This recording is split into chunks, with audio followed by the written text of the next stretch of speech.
Girl, stop playing. Welcome back to another episode of the Girl Stop Playin podcast. It's your favorite homegirl, Coriel, here to encourage you to stop playing with your potential and start working for what you want in life and in love. You already know that I believe you can make the money and you can get the honey. You can have it all as long as you are willing to work. And when I tell y'all that you are in for a treat on this week's show, this conversation is going to get juicy. It might be one of the juiciest conversations that we have had on Girl Stop Playin. So secure those wigs, ladies, because we're going to be snatching some edges on this show. This week's episode is brought to you by my media mentorship program, Positioned and Paid. Inside of this 12-month media mentorship, I am teaching expert entrepreneurs how to get more exposure by leveraging podcasts, press, and other people's platforms so that you can get paid seamlessly without relying on social media, because I know y'all are sick and tired of that algorithm, just like I am. For more information on how you can become positioned and paid and how you can apply for this opportunity to work with me, check out the show notes below or log on to positionedandpaid.com/apply. All right, so this week's guest, she's back, y'all. I think she might be the first guest that we've brought back for, we needed a round two. This is part 2 of the Mikki Bey interview, okay? So in case you missed the first part, Mikki is a nationally known life coach, entrepreneur, speaker, and beauty industry expert. She's been in the beauty industry for over a decade. She's been seen on Vogue, Essence, CNBC. She's a Shark Tank alum, but we ain't talking about business this week, y'all. We getting all up in her personal business. Welcome to the studio. Welcome back to the studio, Mikki. Thank you. Thank you for having me. Take a deep breath. Are you ready? I'm ready. I think I need to take a deep breath. Am I ready? Y'all, Polly ain't ready. You see what I did?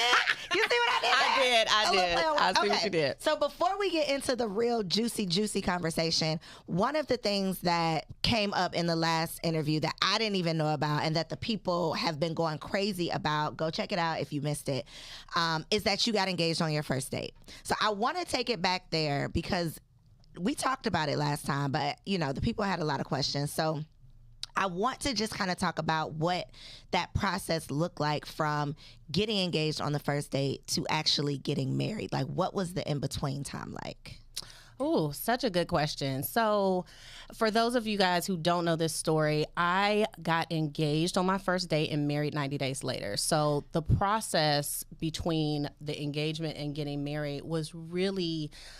it was divine. I mean, that's the best way to put it, because once I knew that this is the person I'm supposed to be with, we moved ahead quickly. So he moved in with me 2 weeks after that. We started couples counseling the very next day. It was an 11-week Christian program, and we did that for the 11 weeks as we were getting to know each other, and it was really in depth. So we learned a lot about each other quickly. Mm-hmm. And the day after we graduated, we just decided to elope. Wow. And the reason was because my mom had just passed away the day before I met him. Mm-hmm. And I was in the midst of trying to plan a wedding. And I was the girl that wanted to be married at 19. So I had a vision. You had the vision. Yes. I had a vision of what I wanted and how I wanted it to be. I was going to have, wig changes, outfit changes, the whole thing. And when I really got into trying to make that moment come alive, it was really depressing because I didn't have my mom. And I never envisioned not doing having it without her. Correct. And so he looked at me and was like, babe, I don't need any of that. Let's just go do it. Mm-hmm. And so we literally went and got our outfits from Nordstrom's. I went and got a David's bridal dress, $150. Called my florist. She put together a bouquet, and we went and got married the next day and went on our honeymoon. And 6.5 years later, we're here. So 90 Day Fiance ain't got nothing on you. Nothing. This is the real 90 Day Fiance right here. Okay. Yes, it is. I love that though, because I feel like people who, first of all, it's been less than a year. I'm coming up on a year, depending on when y'all see this episode. I'm coming up on a year of my wedding date. It'll be 2 years from when I got married, because we got married 1/1/21, and then we had a wedding 1/1/22. But when I tell you, and my husband, he was telling me, this wedding, I'm telling you, it ain't gonna be what you think it's gonna be. And I did not want to hear that, because I was the little girl who had the dreams and the vision and all of the things. And now, I don't want to say I have a skewed perspective. I think it's an honest perspective of the fact that these weddings be a waste of money.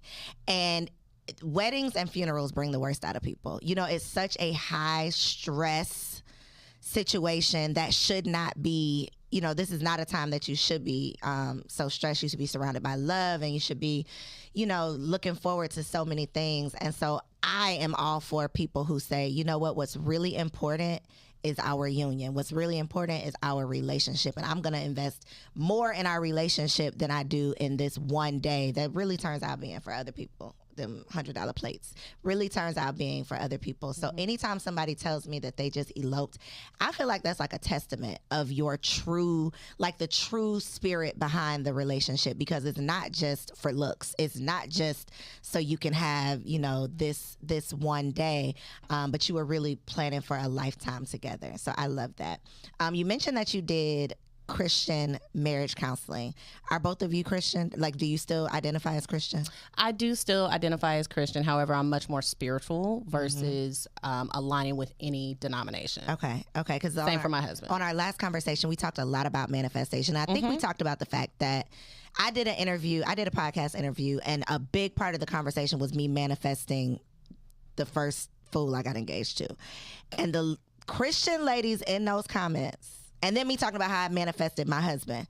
The Christian women were going in on me with the whole, you know, manifestation is not of God, it's not in the Bible, yada, yada, yada. But I know as part of your life coaching, you focus heavily on manifestation. So I always like to kind of get other people's opinion on how Christianity aligns or misaligns with manifestation. So what's your take on that? Excellent question. And I love this question so much because it's going to lead into what we'll talk about later, which is really programming, right? So a lot of times people say things like that on autopilot. They don't really know why they're saying it. They're saying it because they've grown heard up it before. Yep, they've heard it in some type of faith-based setting, and they are just regurgitating what someone else has said to them. In my opinion, however you get to your desire, it is fine. If you want to call it manifestation, if you want to call it faith, if you want to call it religion, whatever you want to call it is fine. It's the same steps regardless of what you want to call it. And I think it's really important, especially as Black women, that we get out of our own way. Because a lot of times you are so busy worried about what someone else is doing and how they're doing it. Worry about yourself. That ministry is important, right? If you are really in touch with who you are and you're grounded with who you are with your faith base or your God center, you don't have time to be worried about how somebody else is living. Facts. Right? So I think that a lot of times when people have such strong convictions, it's because something inside of them is making them question themselves in some way anyway, right? And so you're looking for a way to invalidate someone else's journey. And it's not about that. I mean, it can all exist. However you get to your desires, fine. If you want to call it manifestation, fine. If you don't, that's okay too. Yeah. I don't know why y'all Christians be so judgy. We don't have another show about that, but y'all got to stop being so judgy, because I think that just that spirit and putting that energy out there, it's like you said, you could put that energy into the ministry of myself versus me putting that energy into telling you what you should be doing based on what I've been told you should be doing. But again, another conversation for another day. Yes. So how soon did you tell people that you were getting married? So my immediate family knew, my immediate friend circle knew immediately, literally when I came home. From the breakfast? Yes. I told my immediate friends and family that I was engaged. And of course I got all the questions like, how did this happen? And, you know, as I mentioned on the last podcast, I lost several friends as a result. And as far as getting married, we did not tell anyone. The day, there was actually 2 people who knew that we were going to elope that day. And that was my hairstylist and actually 3 people: my hairstylist, my makeup artist, and the florist. The people who needed to be the involved. People who needed to know. We had one person who was there, who was one of my best friends, still one of my best friends to this day, and that's it. I love it. Were people mad at you? Absolutely. Yes. Did they get over it? Some did. I feel like you've been married, how many years? 7 Almost years 7. Now? Have they not come back around and been like, well, maybe I was wrong? No. Okay, they're just going to eat that. Okay. Yep. But you know what? I am so happy in my own life. I don't have any time to think about who is not happy for me finding love and me finding support. And I am I wish the best for them. So there's nothing in me that is hurt about that. I recognize that, you know, everybody ain't gonna make this journey, you know, right? And so that's okay. For the time they were in my life, it was beautiful, and I'm able to move forward and bless them. And I think that is truly the difference between people who are truly happy is they want other people to be happy. Exactly. You know, if you have a problem with what I deem as happiness, that says more about you than it does about what you think that I have going on. Because the people, I always say this, like the people who are winning, they want you to win too. They want to help you win. I don't know anybody who's truly happy, who's truly successful, who truly feels like they're winning in life that's like sour and bitter and looking down on other people. Like those, they don't go together. You don't have time. It's not in alignment. Yeah, you don't have time. Okay. Dun, dun, dun. Let's get into it. So, guys, after not last week's episode, but after our last episode together, after part 1 that I'm going to link at the end of this video in case you haven't seen it, but after part 1, off the record, the microphones were off, the cameras were shut down, and Mikki says, girl, you know I'm poly, right? I don't know if you say, you know, I'm poly, right? Because how would I know that? But she mentioned it, and I screamed out loud and was shocked, and here we are. She had to come back because I didn't just want to find out. Y'all know we homegirls here. So I didn't want to just find out the scoop without sharing it with y'all. I think that this poly conversation is so much more normal to so many more people than we know of, because if you're not in it and you don't know anybody who is living that lifestyle, then it's a very taboo topic. But I think social media has kind of, you know, opened up the floodgates for people's alternative lifestyles and different ways that people are living. And so I'm excited to be able to have this conversation on my platform. I'm going to tell y'all right now, don't come in these comments talking crazy, okay? We are open-minded here at the Girl Stop Playin platform, and you can use your own platform to say all the things that you have to say. So I just want to put that out there. But before we talk about your personal journey with poly, I need some definitions. Okay. Because, and tell me if I'm right or if I'm wrong, but what I have here on my notes is polyamory, polygamy, polygyny. Am I missing any of the polys? Oh, there's lots of polys. There's more than 3? There's polyandrous. Good. There's lots. There's a lot. And I'm really only speaking to ethical non-monogamy, which is the large umbrella that all of that really fits under, right? Okay. And there's a lot of different subsections that fit underneath that as well, including polyamory. Okay. So it is not polygamy necessarily. Okay. Can you tell me the difference? Sure. So being polyamorous just means I have the ability to love more than one person. Okay. Flat out. Okay. Polygamy means I am a man who has multiple wives. Okay. Okay. Polyandry is I am a woman who has multiple husbands. Brother husbands. Is that a thing? Is that a thing? It's a thing. Okay. It's a thing. I thought I was telling a joke. And by the way, I would love, to have brother husbands. Okay, let me add that to my question so we can get back to that. Yes. Okay. So there's lots of different subsections in ethical non-monogamy. Okay. When you say ethical non-monogamy, are you insinuating that non-ethical non-monogamy is like me out here cheating and my husband don't know about it? I'm not insinuating. That is what it is. That is what it is. That is what it is. So ethical non-monogamy means everyone is a consenting participant. Gotcha. That I know what my husband is doing and he knows what I am doing. Okay. So there is no cheating. Gotcha. Now, that does not mean that cheating cannot occur in polyamory. It can. How does that work? Because there are relationship agreements, just like any relationship. So it depends on what relationship agreements you have, and those relationship agreements can still be broken. And if you operate outside of that, then that would make it on the non-ethical side. Correct. So much to unpack. Yes. So how does the term open relationship fall into any of this? It's under the umbrella. So for instance, there are people who have like a hall pass, right? You've heard of that? Yep. Okay. That's it's open like one time a relationship. year, you got a pass to go out and enjoy your night. That's under the ethical non-monogamy umbrella. Okay. Right? Because I know that my partner once a year has this ability. We've agreed on this thing. It might still be a don't ask, don't tell. Like you can go and do you as long as you don't tell me you doing you. I'm fine with it. And lots of generations of women have accepted that, right? Where I don't ask my husband where he is or what he's doing. Long as he come home, pay these bills, I'm cool. Good. That's where that kind of comes from. But if you have an open relationship, you may or may not be polyamorous. For instance, I have a friend who has a open relationship with his wife. He can date, she cannot. That's not their agreement that they've come That's to. their agreement. They would be more so open than poly. And he is also not looking to have emotional relationships. He's looking to have sexual relationships. Sleeping with other people. Correct. Got So you. as a polyamorous person, my relationships may or may not include sex, and always, for me, include emotion. Got you. Okay. So one of the, I was a part of a conversation, around this topic earlier this year, and one of the, I guess, one of the things that was mentioned was the fact that men are cheating on their wives and in relationships every day of the week. So poly is just us. You're consenting. You know what's going on. Do you feel the same way? Like, well, y'all been getting cheated on, so this is the way that it's not cheating because everybody is aware we're all on the same page. I don't believe that. You don't agree with that? No. Okay. I can understand why people would say that. 60% of relationships are non-monogamous, meaning you're in a monogamous relationship, but someone is stepping out of the relationship. Mm-hmm. And so from that just statistic alone, we know that people are not truly being as monogamous as they'd like to say that they are.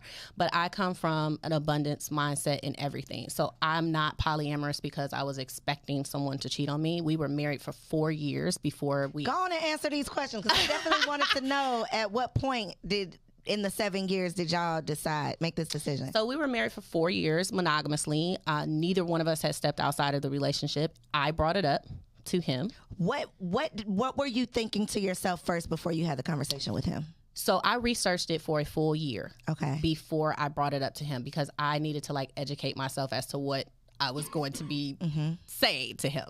And really this whole process of becoming polyamorous happened because I became a mother.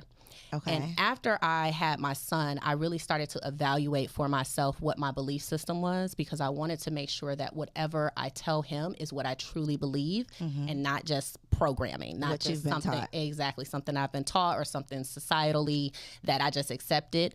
And the first thing I started evaluating was religion because when I got married, I was very religious. Even though we got into a non-traditional relationship from the jump, I still wanted to go to Christian counseling. I still wanted to do things the right way, if you will, right? And so when I went down the rabbit hole of understanding what I felt like from a religious perspective, that actually led me to asking myself if I even believed in monogamy. And once I settled on, I don't think monogamy is necessary for commitment, then the floodgates kind of opened. And I wanted to make sure that whatever I was going to tell my son about how his father and I live was truly how I was living. My whole goal for my son is that he is a free thinker. And that means whether he thinks I agree with it, his dad agrees with it, I want him to know from the inside of his body that the decisions he's making are for him. And I was not living like that. And so that's how I got to polyamory. Okay, so year 3, you start questioning things, doing your research. Year 4, you say, baby, I want to, Yes. please take me to that moment. So we were laying in bed. It was like 1 o'clock in the morning. And I think I just kind of blurted it out. I was just like, I think I want to try being in an open marriage. And he was like, what? Now, mind you, I was very traditional. So this was blowing his hair back and he's bald, so that tells you a lot, right? He was like, what? Like, what is going on? And I said, well, you know what? I just feel like I want the opportunity to explore. And I didn't know what that really meant at that moment. And polyamory in general, like my being polyamorous has opened me up to more of myself. And I have learned so much about myself through this journey of polyamory, that I feel like I could not have learned any other way. And so we were having that conversation and he was, down immediately. He was like, really? Yes. He was so relieved. And I was so thankful that we were having that conversation because he was like, whoo, like it's been rough trying to be monogamous. I was like, why didn't you say anything? Seriously? Yeah. I was like, well, why didn't you say anything? He was like, what am I going to say? Yeah. And I was like, no, I get that. But the way that we operate now has brought us so much closer together because there's no reason for you to be like feeling that kind of angst. And for him, it was more not really about the sex. It was like, I can't even meet a new woman at a bar and have a prolonged conversation with her because that under my definition would have been cheating to me. Right. And even on my side, I did not have male close friendships after I got married. Right. Because I felt like it was disrespectful. And I didn't have a place to put those types of relationships because, you know, the old women would tell you, girl, you want to make your husband think anything, right? So that's kind of the perspective that I was coming from. When we decided to open up our marriage, it really allowed me to revive those friendships that I had let go by the wayside as a result of me being married, and B, it introduced me to more of myself on a deeper level.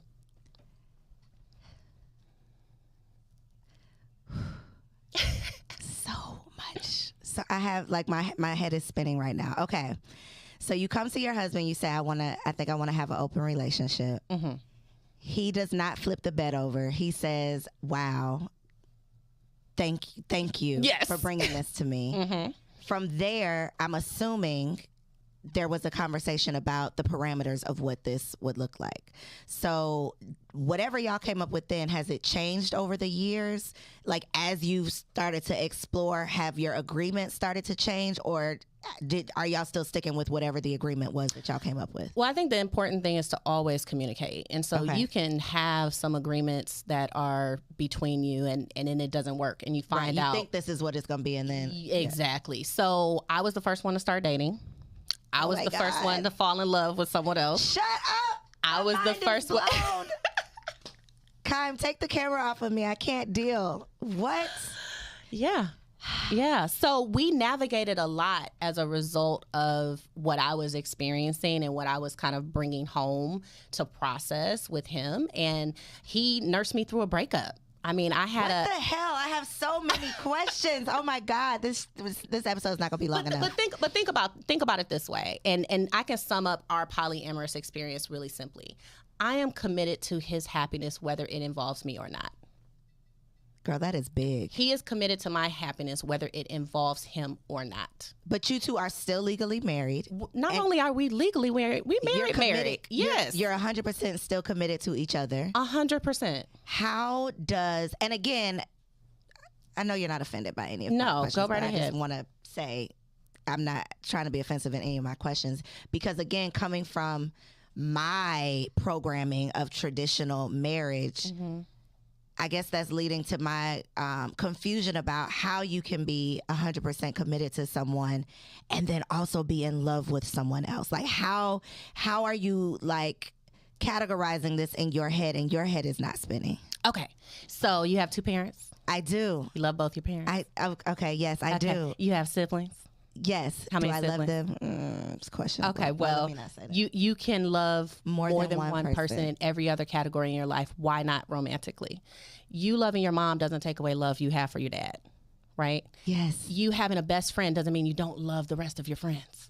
Facts. I love my husband. He is not in competition with my love for anyone. I have a son. I love my son. Do I love my husband less because I now have a son? No. So why do we have this limiting view of love when it comes to romantic relationships versus any other place in our life? And we accept that. It's a scarcity mindset that if I'm giving someone else love, attention, sex, then it's taken away it's taken away from me. And the whole premise of polyamory is that it's addition, not subtraction. So actually, when I fell in love with someone else, it made me a better wife. It made me... How? Because there are certain aspects of me in my marriage that I'm a certain person with my husband. And that is the way our life works. And there's another part of me that is just as authentic that gets to be that person with this partner. Right? That part of my personality. And so then you can bring that back to your husband. Is that what you mean? Not even that I can bring it back to my husband. It's not for him. It's for me. Okay. And so because I am fulfilled, because I am having the experiences that I want to have, having the sex I want to have, having travel experiences or whatever the case may be, I'm just a happier person. So you're showing up different in your marriage because of what you're able to experience. I'm showing up differently, and I'm also really cognizant of his feelings. And so there's a thing called before and after care. So before I go and see another partner, I'm going to make sure that I do the things that help him to feel loved. And when I come back, I'm going to do the things that help him feel loved.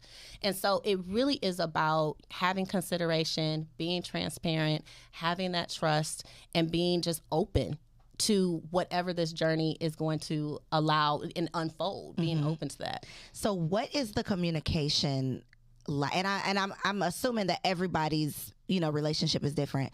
So you can only, of course, speak for yourself. How much do you and your husband share with each other? So I share what is needed. Okay. And if he asks me a direct question and I'm comfortable answering it, I will answer as long as it does not infringe upon the privacy of the other partner. Okay. Does that make sense? So if he were to ask me, like for instance, we share locations. He knows where I'm at anytime, right? He also, my main partner, has that person's email, address, whatever. Before, when I was dating long distance and I was going to see my partner, he had a conversation with him, was like, hey, my wife is coming to visit you and she better feel safe and she better come back and have a good time. And that's really my rule. It's like, if I'm going to take time away from my house, I want this to be enjoyable. And if he's going to be away from his primary nesting partner, which is me, and his son, then I hope he is enjoying his time while he's outside of this house. Don't leave here to be stressed. Yes. Like, get out of here and have some fun and live your life. And I think that fundamentally for me as a Black woman, I think it is so powerful to be able to say, I'm a married woman, but I am an adult person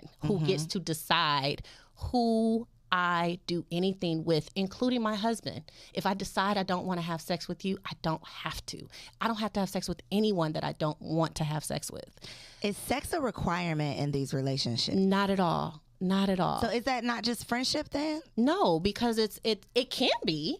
But I think polyamory, when you look at the spectrum of relationships and you talk to polyamorous people, there are very intimate relationships that don't involve sex. I mean, for me, sex is not the measure of how deep a relationship is.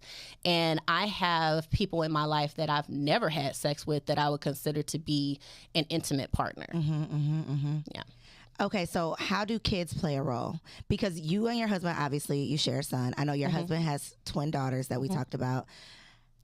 If he is with one of these partners and they have a child, how does that work? Is that one of your parameters, like one of your rules? Like, it has to be safe sex so that you're not running the risk of having a child? Or what's that agreement? Or is there one? So we have had that conversation. Okay. My husband doesn't want any more kids. Okay. I actually do want another child Outside of your marriage? Well, he has said if that's something that I really want, that is a possibility. However, it's not, I don't think I want it bad enough to do that. But again, it's not about limitation. And I get that this is going to be hard for a lot of people to hear and understand.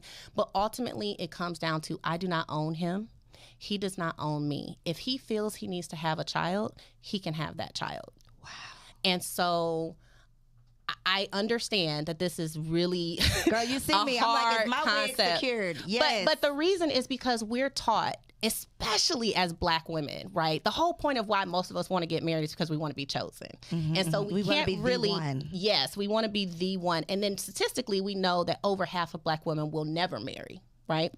So then we've got all these things kind of swirling around in our consciousness and in our programming that says, okay, well, if I'm going to be married, he's still not choosing me if he's over there with her. Not the case. Not the case. Because, sis, if he's not going to choose you, he's not going to choose you regardless. And you can't make him. Right? You cannot make anyone choose you. And what about you choosing you? Right? I can be secure that my husband, he went to Napa Valley with one of his partners. Napa is wine and beautiful scenery and hotels. What you think was going on? Right? I'm completely, but let me tell you why I'm okay with that. Girl, when the nurses bring donuts to my husband's job, I be like, don't eat them donuts. I'll get you a donut. My head is spinning. Why? I wanna give my man donuts. But what does it matter if he gets a donut from somebody else? Donut. Why? What is the thought? Tell me, walk me through the thought behind him eating this woman that donut. Don't need to be feeding. Don't worry about if he hungry. I'll Uber eat you some donuts. But why? What does it matter if he eats those donuts if he still loves your donuts? I'm a ridiculous person. I know this. I'm not saying I'm not. I'm just saying in my mind, don't ask him, do he want something when you go grab lunch? I'm a ridiculous person. But guess what? Because I'm still What if he wants her donuts? He better not want her donuts. What if he does? Because you're saying she's offering donuts. I'm saying, what if he wants her donuts? I better not find out that he wanted them donuts. So you're okay as long as you don't know. We're still talking about donuts and not cheating, right? We're not secretly talking about sex. We are secretly talking about sex. Hell no. You know what? I have said, okay, since this is, this is that show, right? I have said to myself, because of these statistics, if my husband cheated on me, is that a deal breaker? Would that just be the end of my world? And the logical side of myself, and I have had this conversation with my husband, obviously, but the logical side of myself is, well, you would be a fool because the statistics say there's a however many percentage chance that over the course of your lifetime together, this is a possibility. And I would just be a fool to pretend like that is not a thing, right? So logically, do I think my world would end? Would I try to kill him? No, right? Is that something that I am willing to just be like, I'm accepting of it? I don't even want the lady bringing you lunch. So absolutely not. But I don't know. I think it's just part of my programming. I think that is completely fine. I think my reason for wanting to be open about this, and this is the first time I've spoken about it publicly, my reason for wanting to be open about it is that I think we as Black people need to know that there are options. I did not know this was a thing until I was 37 years old, right? I didn't know that I could choose my relationship structure. As a life coach, I help people design a life that they want to live. And that includes personal freedom on whatever level, right? So I don't feel that I can be a totally free person if I am not able to express who I truly am. I also feel that polyamory for me is an identity, right? Okay. So I can think back when I was in kindergarten and having 2 boyfriends. Shut up. I can think back. You've been living this life, Mikki. I've been living this life. However, I was programmed to be monogamous. So all of my relationships, I had been monogamous. And I remember telling my husband in marriage counseling, if you cheat on me, I'll leave. Period. Point blank in the end. Like, no discussion. Because at that time, I didn't see how you could love me and do an act with someone else, right? But now I understand so much because it's not about, for me, it's about personal choice. And as a Black woman, so much we have to acquiesce in life, in relationships. And it just is such a personal freedom for me to be able to say, as a woman and as a Black woman, I still get to decide the relationships that I have, the types of relationships, whether they're physical or not, because I am an adult. That's what adults can do. Okay, I have a question. If we have to cut this out of the show, it's fine. Okay. Because we're pre-recording this. It's not live. If your husband wanted to have a same-sex relationship, is that outside of your bounds? No. Wow. He does not, but no. But no. No, because again, it is about his choice. Girl, I would be so scared. Oh my God, I would just be so scared. But is think about an agreement? Yes, safe sex is an agreement, and I want to talk about that too, because a big misconception is that we are somehow more at risk than monogamous people. Is completely not true. Because really, yes, because statistically, free me of this. Let me help you. Okay. Let me help you. So we already talked about 60% of monogamous relationships are non-monogamous, non-ethically, right? And those conversations are really not happening between said monogamous person and other monogamous person about STIs, about STDs. Whereas in polyamory, that is typically one of the first conversations you have. You are exchanging test results. You are having those open conversations. And it is understood that, we're having multiple partners in some cases not. But if we are going to be sexual, then this is the protocol, right? Safe sex is mandatory. Period. Point blank. Is no discussion about that. So understanding that if people are being non-monogamous, unethically, right? They're cheating. How many of them are using protection? How many of them are getting tested before they do that? So statistically, we are actually equal for the amount of STDs, STI transmission as monogamous people to non-monogamous people. Got you. Okay. So coming from your initial mindset around, if you cheat on me, I'm going to leave you, that perspective to where you are now, being very open, does jealousy ever come in? Yes. Jealousy does come in. And then what you do to get it out?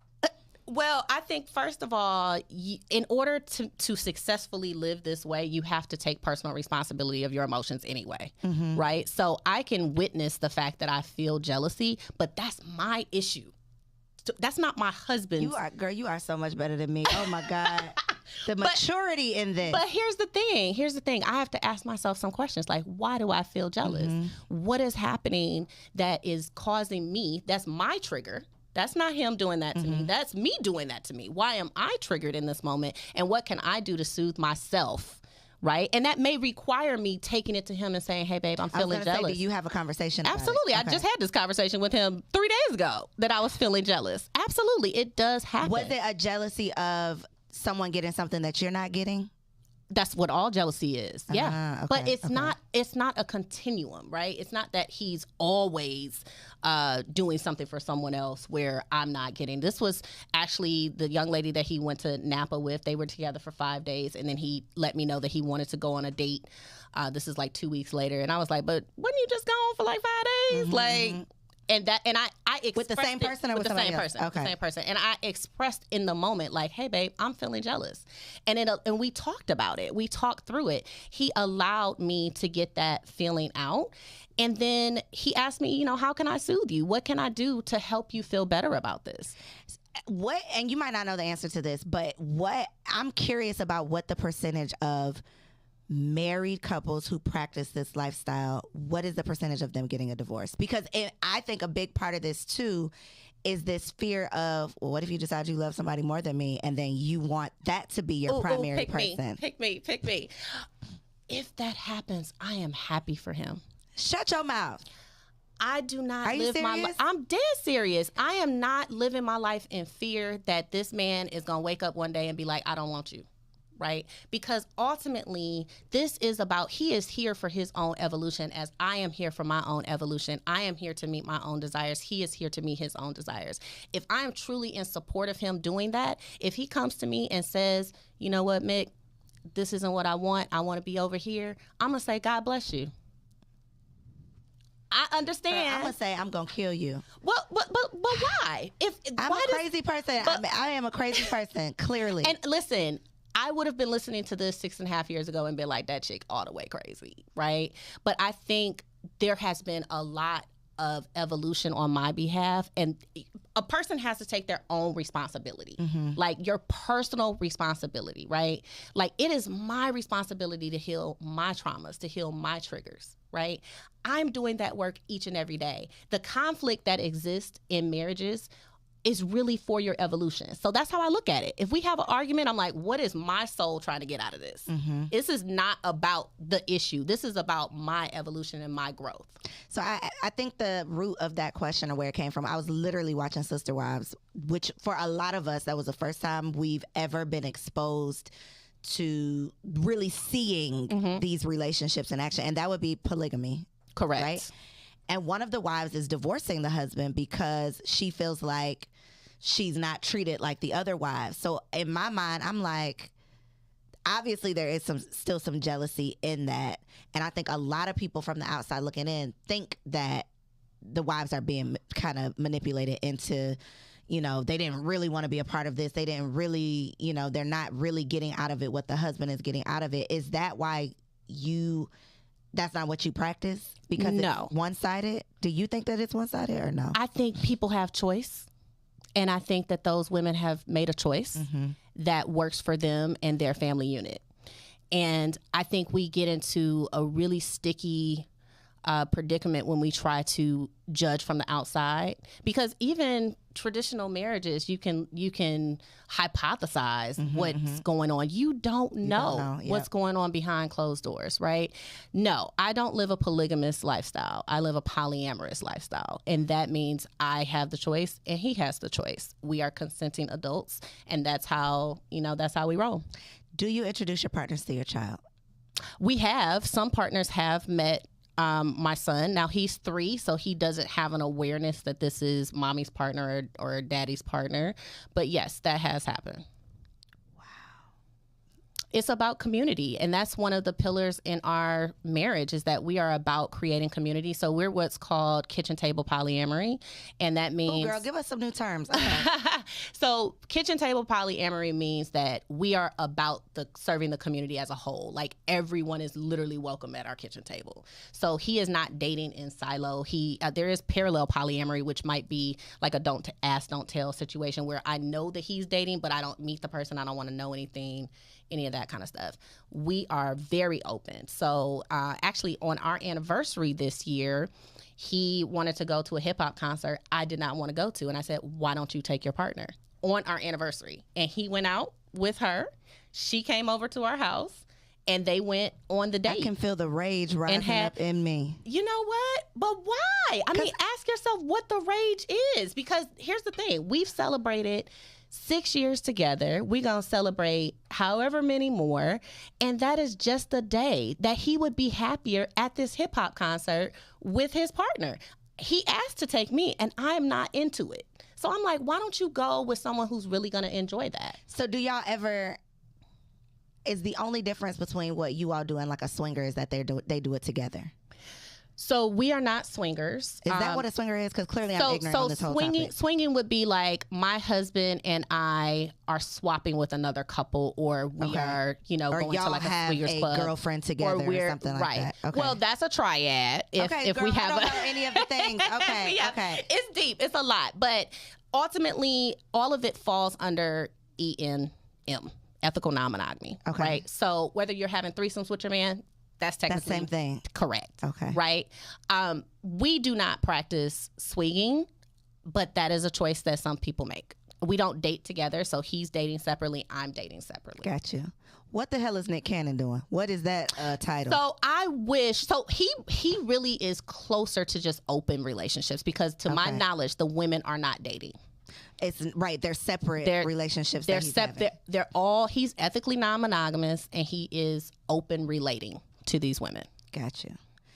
Okay. So then my last question would be, how, in your opinion, does this style of relationship affect the Black community positively or negatively? What's your opinion?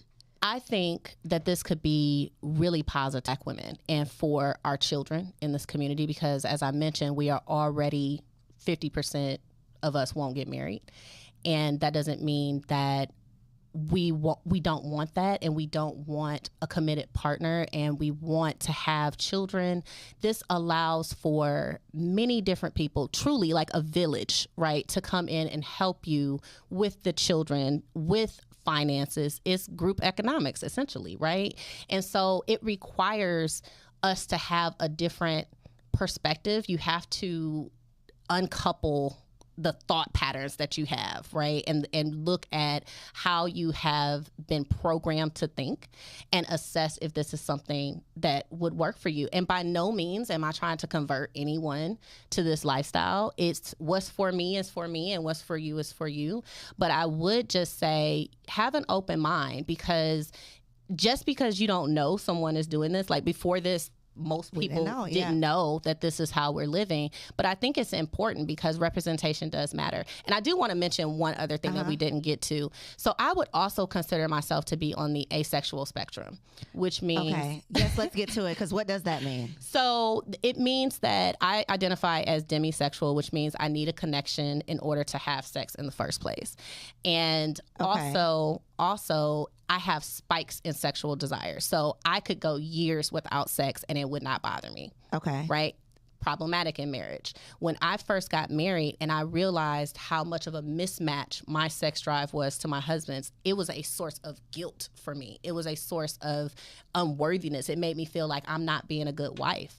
And being polyamorous has really allowed me to be more of myself, because I'm able to say, babe, this isn't something I can do for you on a regular basis, but that doesn't mean you shouldn't have it. Right. And so for me, it has really allowed me to be free and really be who I am, and when I do have sex with my husband, or have sex with anyone for that matter, it's because I truly want to. It is not out of obligation. It is not because we're in a relationship or any of that. It's truly because this is a moment where I'm feeling that desire and I want to share that. Wow. You are multifaceted. I am. And so Black people Asexual are. and demisexual. Would you say that the majority of women are demisexual? I can't speak to the majority. I can in say. terms of men versus women, because a big thing that we've been taught is like, sex for men is like something totally different. Physical. It's not nearly as emotional or meaningful or whatever as it is for most women. I think most women cannot just have sex with just anybody. Casual, just straight casual sex. There are some women who can, and more power to them. For me, if I do not have emotions with you, it's not going to work no way. I don't care what it actually is. Like, it's not going to be pleasurable for me. And I think I spent a lot of time, actually, now knowing that information, that was a huge reason of why we became poly in the first place, because I knew something was off. I didn't know what it was, and it was making me feel bad. And I was really just searching for like the relief of like, why is this something I can't do in my marriage when I love him more than anyone and I desire him mentally? My body is not responding. And so I really was looking for answers to that. And I want to say too, you mentioned if your husband cheated on you, like, would you dismantle your whole marriage? And I think it's an important question to ask yourselves, right? Because ultimately, my husband is the person I should be doing life with, I should be building with, I should be raising children with. That is what we're doing. He does not need to be my everything. He does not need to fulfill all of the boxes that I as a person need. And I think that that's too much pressure for any one person. And all we have done is remove that expectation and allow for the development and the growth as individuals, right? And then come together collectively and say, okay, how can I support you? How can I support me? And how can we help the collective grow? I have one more superficial question. Yeah. Do y'all like talk on the phone with other people in front of each other, or is that one of the understandings too? Like, you keep that? No, it's open. Oh, you said kitchen table. Kitchen table. Yeah. If he's having a conversation, I give him his privacy. But like, if somebody calls and he answers the phone, it's fine. If I was not pregnant, I would have so many drinks right now. I need... What is it, though? Tell me. What is blowing your mind? It's literally just like the opposite of everything you've been taught. That's it. It's not that I think that I'm like, opposed. Well, I am opposed to it, because I told y'all I don't even want my husband eating the donuts. But it's not that I'm judging you at all. It's just like it's like if you've been Christian your whole life and then you get this new awakening that there is something else. There is another option. There might be another way of thinking. It's just my head is spinning and I need a drink. So I'm going to have one in a couple months in your honor. We'll have one together in a couple months. Sounds good. Wow. Jesus Cristo. Okay, look in this camera right here and tell the people how they can connect with you online. She don't post about this though, so if y'all want to connect on this topic, maybe you talk about this in life coaching. Yeah, I mean, anything is up for grabs in life coaching. I'm more than happy to talk to you if you're thinking about polyamory or just want to figure out how to live a life of your own design. I am Get Mikki Bey on all social networks, as well as my email is info@getmikkibey.com, and my website is getmikkibey.com. Yes. Okay. So another bomb episode. As you can see behind me, can they see behind me my books, my new books? They can't see them. Okay. Well, you can see this one. Brand new book. Nobody is coming to save you. It truly is. It's not about being polygamous, but it's about saving yourself, figuring out the life that you want to live and not waiting on somebody to come along to help you live it, but knowing that you have everything you need to pull yourself up, discover your purpose, and live the life that you were born to live. So I'll link it below. Grab your copy. Thank y'all for tuning in. Tell me in the comments what questions y'all have that we didn't answer, because I feel like this was not... We ain't never even had a part 3, but we might not. We might need, because I just asked all what I wanted to know. So let me know in the comments what y'all want to know, what you think about the conversation. I am curious to know if y'all wigs are sliding back as well. I love y'all. Thank you for tuning in. See you on the next episode. Hey, I hope you enjoyed that video. This channel is all about encouraging you to stop playing with your potential and start working for what you want in life and in love. So make sure you hit that subscribe button so that you'll be notified when the next video drops. And comment below and let me know what you want to see on the next video. Peace out.